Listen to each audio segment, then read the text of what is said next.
Well, I'm sure you're paying attention to the cartel wars that are going on right now. Yeah, it would be so much better if Americans did not like cocaine. That would just solve half of this overnight. Or if cocaine was legal. The health studies that I have seen suggest that that is not the way forward. But do you really think that it would change the consumption? Oh, it would definitely alter the consumption. How, I don't know. This is not something I'm an expert at. But most of the people that I've seen who have done the assessments suggest that any gain in terms of law enforcement and criminal activity would be lost in terms of work days and sickness. So from a purely economic point of view, at best, it looks like it might be a wash. So the legalization of cocaine, in your opinion, would cause more use and more problems? Probably. But wouldn't Just it different ones. stop all these fentanyl overdose?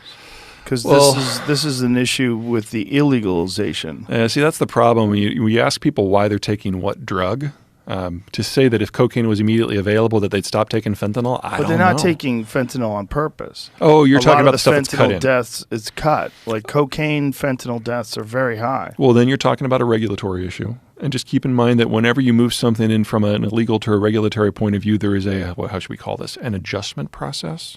So I live in Colorado now, which was the first state to legalize pot.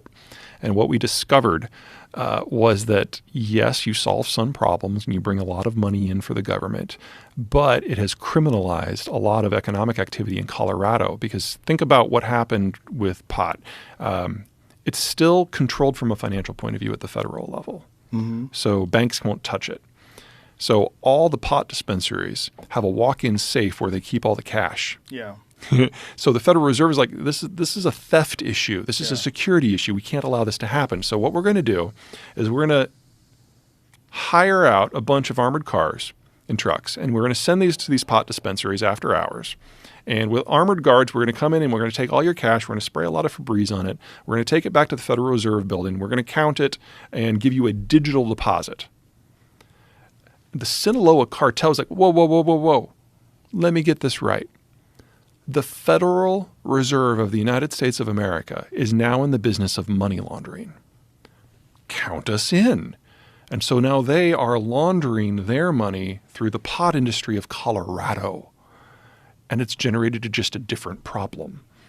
This is a gentleman named John Norris, and he started out his career as a game warden, a guy who checks fishing licenses and stuff. And along the way, he discovered that because of the legalization of marijuana in California, they decriminalized it to the point where growing it is a misdemeanor.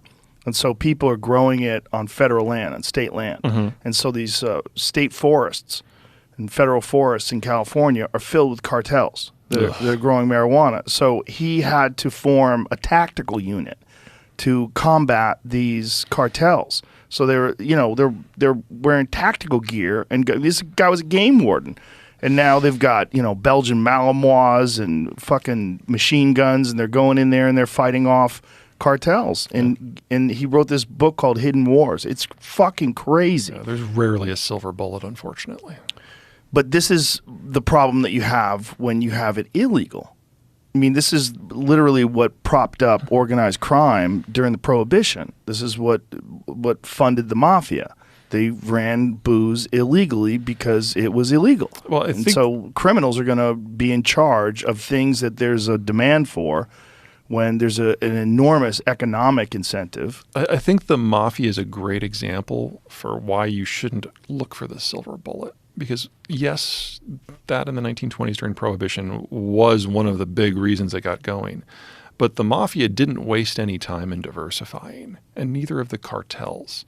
So one of the many problems in Mexico today is that the cartels have diversified. They've gotten into cargo theft and kidnapping and avocados and limes and real estate and local government.